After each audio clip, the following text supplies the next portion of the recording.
Si buscas en YouTube porque sube el precio de la energía o porque la inflación no da tregua, el 99% de los vídeos te explicarán exactamente lo mismo. O que si un banco central como la Fed imprime demasiado dinero, que la PER recorta su producción o que hay un nuevo conflicto geopolítico. Es la explicación más fácil, la de manual de universidad, la que te repiten los canales comunes por pura pereza intelectual. Pero en el mundo real de las finanzas institucionales, de importadores, exportadores, corporaciones, etc., esa narrativa física se queda ridículamente corta, porque casi nadie observa la capa invisible. Hablamos de una red global de financiación, colateral, garantías bancarias y riesgo, que determina si una materia prima puede moverse de un continente a otro.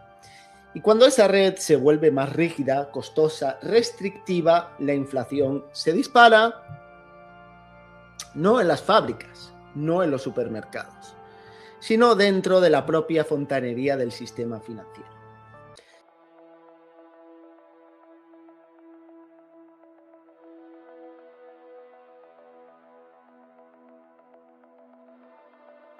Imagina por un momento un cargamento de diésel atravesando medio planeta.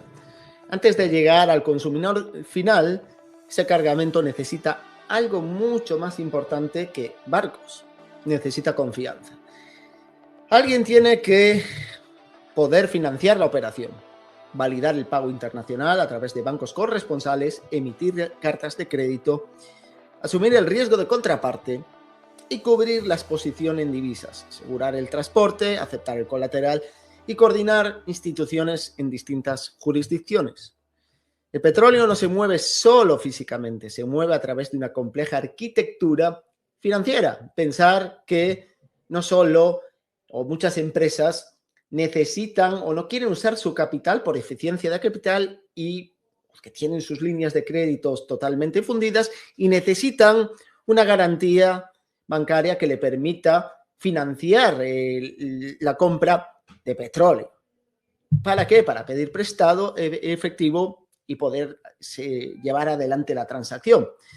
Si no, no podría haber movimiento de petróleo ni demanda de petróleo y muchos de ellos lo hacen para cubrir sobre todo inventarios. De aquí es importante también el concepto de los inventarios. Y aquí radica el gran error de cómo nos explican la economía moderna. Pensar que el precio de una mercancía depende únicamente de cuánto producto físico existe. El precio moderno depende sobre todo de cuánto cuesta financiarla, asegurar el riesgo asociado y fundamentalmente de la capacidad de balance del propio sistema de intermediación. Porque entre un pozo petrolífero y el consumidor final existe una red gigantesca de intermediación. Bancos comerciales, dealers de Wall Street, el mercado de repos y el llamado shadow banking o instituciones financieras no bancarias. Toda esa estructura funciona como un sistema nervioso invisible del comercio global. Y aquí es donde la mayoría de análisis que verás en Internet se rompen. Cuando estalló la guerra de Ucrania en marzo de 2022, el 99% de los creadores de contenido financiero, incluso analistas y economistas, corrieron a hacer vídeos diciendo que el petróleo se disparaba porque faltaba producto físico. Debido a las sanciones, te vendieron la narrativa simple, pero los operadores institucionales sabían que la verdadera crisis no estaba en los pozos, sino en la fontanería de derivados. La extrema volatilidad obligó a las cámaras de compensación a exigir miles de millones de dólares en garantías adicionales, las famosas margin calls, a las grandes comercializadoras de materias primas como Trafigura o Glencore. No es que no hubiera barriles en el mundo, es que las empresas no tenían suficiente colateral ni líneas de crédito abiertas para sostener riesgo de mover esos barriles. Mover energía globalmente no es cargar un búnker, es financiar inventarios y aportar colateral segundo a segundo. Cuando la capacidad de balance de los intermediarios se congeló, el coste de poner balance se multiplicó.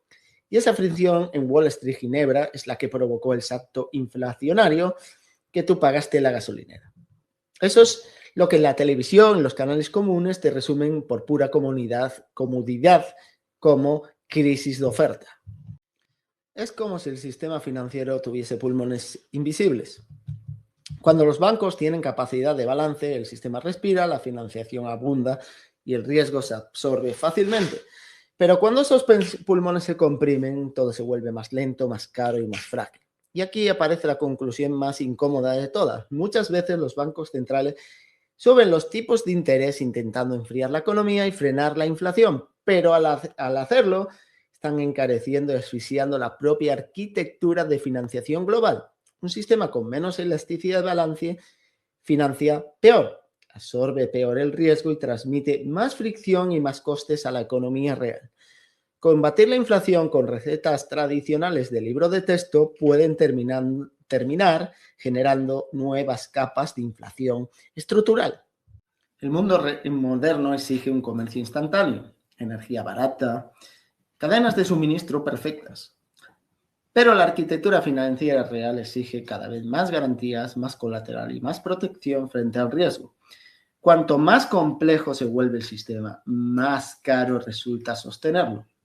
Por eso, la verdadera inflación de nuestra era no está ocurriendo en las fábricas, ocurre dentro del propio sistema financiero que sostiene el mundo.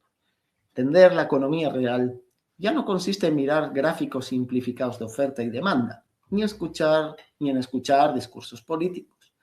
Consiste en entender la arquitectura invisible que conecta la liquidez del mercado repos, el eurodólar y el shadow banking.